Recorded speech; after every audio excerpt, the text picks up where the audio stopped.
Yan, sa online adjustment naman din po tayo, ito pa rin po, the same pa rin po yung grounds ng ating adjustment. The same with our mga separated employees po natin. So, meron din po silang option doon na they can also advise or they can also file for adjustment. So, under ng employer po natin, ito po siya. The same din po siya, qualified as a solo parent. So, you included, you filed for the benefit of your employee as yung regular, okay, yung 105 days lang po. But because of sabihin natin na nakapag-provide na rin po siya ng documents na siya po ay solo parent, you have to file for an adjustment for that po kasi may additional na 15 days yan. Okay?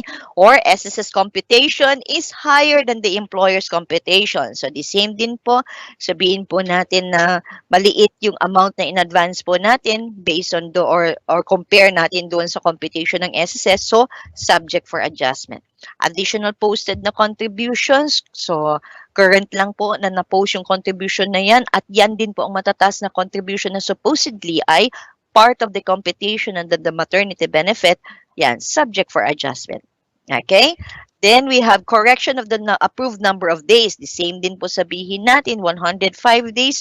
So, pwede po yan hanggang dun sa 120 days kung solo parent.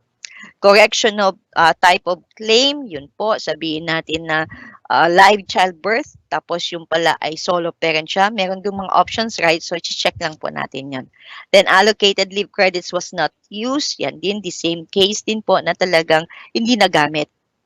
Okay, hindi nagamit. So, tendency is subject for adjustment siya. So, filing po natin, login lang po tayo sa online account po natin under the benefits. Ayan po. SSS, submit SSS. Sorry, bakit Dito po tayo. Guys, yan. Adjustment of maternity benefit reimbursement. Okay? So, dito po yan. Mali lang yung araw na yan. Magkamali tayo ng araw dito, dapat yan. Okay, encode the required information. So, SSS number, date of delivery, then once na tama po yan, click on proceed po tayo. Okay? Then, after po niyan, encode yung additional na required information. Reason of adjustments. So, scroll down lang po natin kagaya nito. Allocated leave credits not used. Amount for reimbursement, magkano po ba yung kulang or nakinompute nyo na? So, ito yun. In advance nyo na rin po ito sa inyong empleyado. Then, after that, kung tama naman po yung lahat na nakalagay po dito, click on proceed. Okay? Then, upload yung required na documents po natin. So, upload the required documents po natin. Ayan, accredited leaves. Then, attach yung documents po natin dito. Then, read po natin, basahin po natin, and kailangan po natin intindihin din po yung naka-indicate po dito sa certification po natin before we actually click on I certify and submit. Okay? Ayan siya. Then, of course, you'll be notified of the successful submission of your application for adjustment of the maternity benefit reimbursement and a transaction number will be issued. So, ang next na step na lang po natin dyan is for us to monitor. Okay? Monitor po natin every now and then. You can open your My.SSS account if ever meron na po siyang approved. Okay, approved doon sa ni-request nyong for adjustment. Probably it will take some time kasi may verification pa kasi yung ginagawa si SSS. But as much as possible, yun lang po. Monitor nyo lang po talaga yung My.SSS account po ninyo. Okay? So, ito yung sa refiling claim po natin. If ever na ma-encounter po natin dito.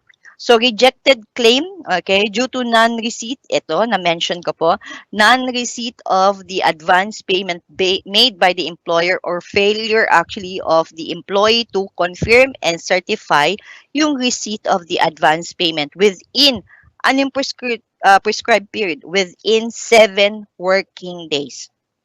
Okay? So, wala pong magagawa ang employer nyo kundi i-refile po yung claim na yon. Okay, then a claim which was previously submitted but was not accepted based on the evaluation made by the SSS. So, probably you'll be given a reason kung ano yung mga under dun sa evaluation yun na hindi po siya inaccept. Okay, so sabihin naman, paano namin malalaman? I think naka-indicate naman din po yung dun sa notification nyo. So, if you're not satisfied actually dun sa reason of the rejection, you may email us. Okay, you may email us, our facilitator, si Ma'am Louise and Miss Abby will actually give you later on yung mga email addresses po natin kung where you can submit your claim or yung complaint or even inquiry po natin. So para at least doon po natin makikita kung ano po ba talaga ang reason kung bakit hindi po in-accept yung application po ninyo. Okay, hopefully clear yung procedure po ng ating online application and as well as doon sa mga guidelines and terms and conditions in filing for our maternity benefit para smooth sailing din po kasi talagang we're always basing na lang din po yung mga documents na sinasubmit po natin. Basta make sure po once na you've submitted or once na you've filed for the different claim po natin, especially for our maternity benefit, make sure po na kompleto po yan.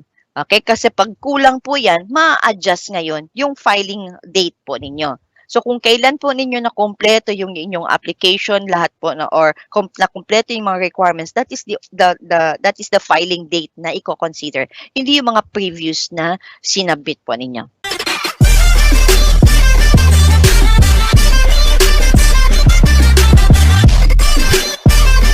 Thank you so much for watching, guys. Ngayon, kung kayo ay bago sa aking vlog, please consider to subscribe. And then guys, kung gusto niyo maging priority sa lahat ng mga katanungan ninyo, mga inquiries ninyo, click nyo lang itong join. Pagka-click nyo ng join, guys, kung kayo ay mag-join sa YouTube channel ko, priority ko yung mga inquiries at mga katanungan nyo online. At may access din kayo sa personal contact number ko at personal Facebook ko. So, ayun lang guys. Thank you for watching.